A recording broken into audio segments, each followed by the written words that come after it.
With Handoff, you can start work on one Apple device and then switch to another device and pick up where you left off. Hand off to your Mac to use a bigger screen or to your iPhone to work on the go. Before you start, make sure the devices you'd like to use with Handoff are near each other. You need to be signed in to the same Apple account on both devices, as well as have Bluetooth and Wi-Fi turned on. Handoff is turned on by default on your iPhone and your Mac, but let's check to be sure. First, in Settings on your iPhone, tap General. Scroll down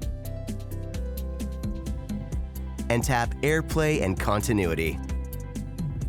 Then you can tap to turn on Handoff if it isn't on already.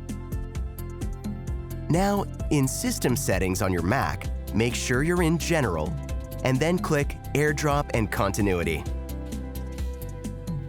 Under Continuity, make sure Allow Handoff between this Mac and your iCloud devices is turned on.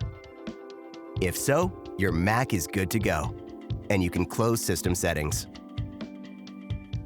Now you're ready to use Handoff. It works with many built-in and third-party apps. Let's try it out with an email. On your iPhone, open Mail and start composing an email.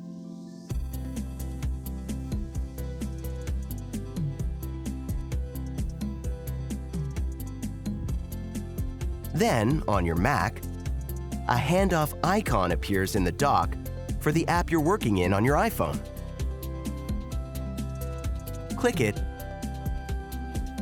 and you can continue working. Okay, let's add a photo.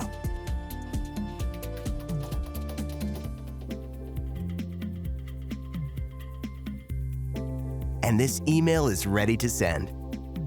And that's how Handoff can help you pick up right where you left off.